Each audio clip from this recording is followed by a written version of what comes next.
Ladies and gentlemen, tonight we have something absolutely amazing, and I'm very sure I've gone through some of these things before. Why your plans fail the moment you talk about them, either prematurely or maybe if you're progressing. Now, of course, we all know that we are so much excited about new things, new ideas, the new friends, the new projects, but the moment you talk about them, they die off. Why does this happen like this? This is the writer. Now, first and foremost, before we really go any further, kindly subscribe to this channel, and more so, please kindly activate the notification button so that maybe you don't miss out on something like this and more.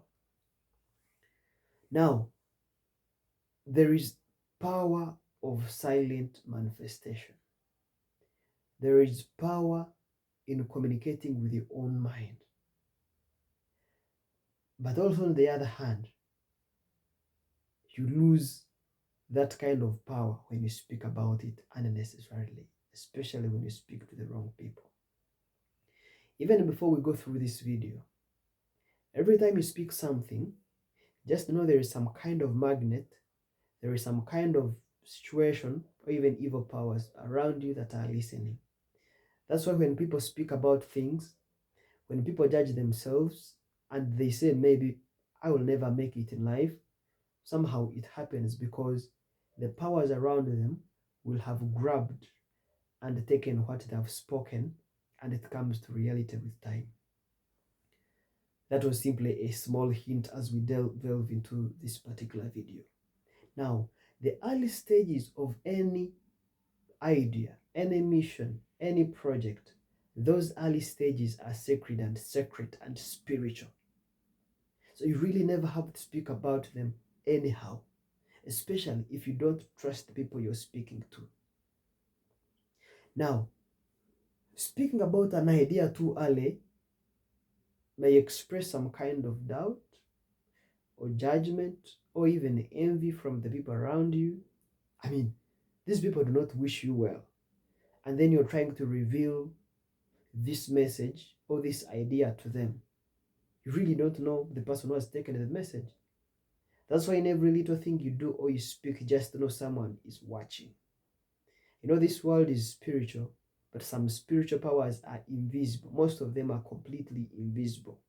So you really don't know the kind of language you're using, how it will, affect you. Now, there is some kind of energy dilution from the word dilute. To kind of fight the concrete element, the natural element of something.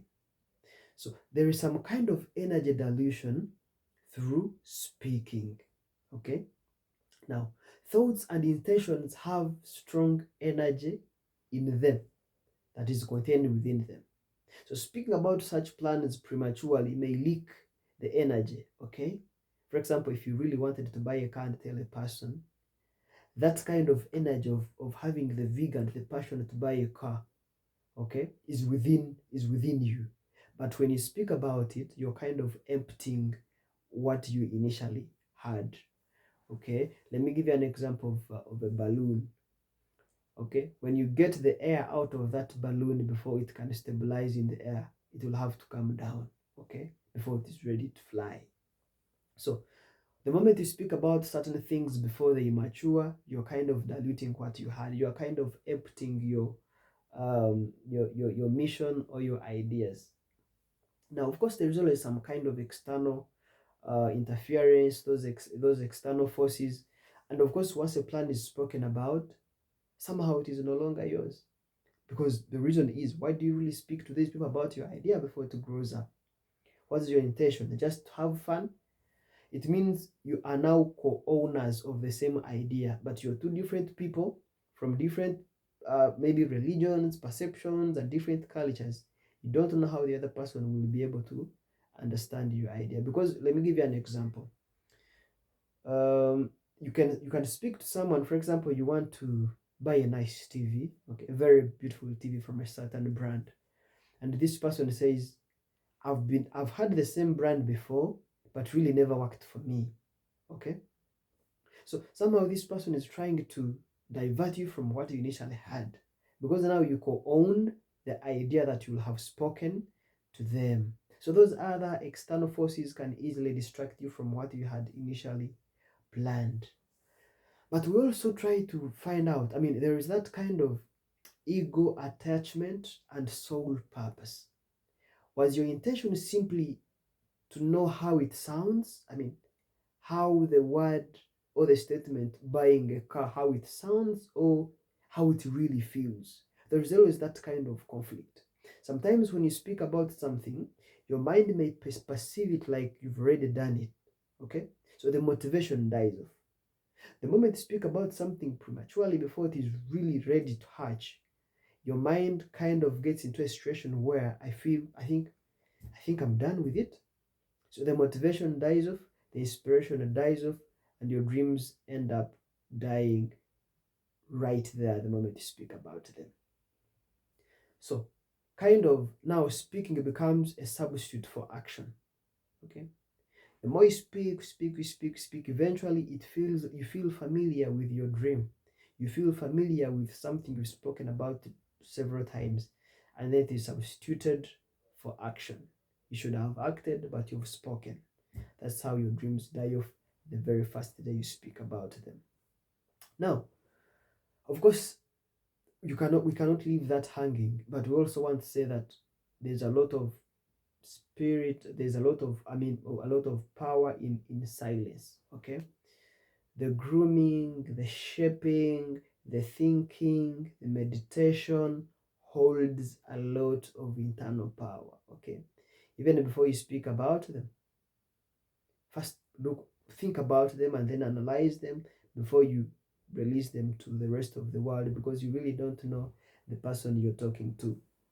Okay, so that kind of quietness, that kind of calm environment, okay, creates some kind of alignment, some kind of magnet that pulls resources, that pulls that kind of clarity in your mind, and then aligns your timing. If maybe you're ready for something or you're not ready yet, when you cool down, when you calm down, you can be able to come up with absolutely um, good results, especially when you think about uh, what you intended to do. But then some situations should not be misinterpreted with others. For example, delay, there can be some kind of delay. God can delay your progress for purposes of preparing you. Okay. Maybe you can speak about something when actually it wasn't a good idea, and so God tries to protect you from it. Okay. You know, God is always ahead of us. He looks at things that may happen. For example, some kind of delay, maybe you're about to board a bus, okay, and then you delay, you miss it. So God forbid, but somehow along the way, the bus you're supposed to board along the way, it gets some kind of issues, okay, and then you'll be like, wow, I think I survived this because of God. So some delays may be meant to protect you, especially when God realizes that there's something big, something dangerous coming ahead of you. Thank you. Thank you so much. That was our discussion tonight. And I thank you for starting with me from the first minute up to the end. Please never forget to subscribe and never forget to activate the notification button so that you can be able to access such and more in the future. Thank you. This is The Writer.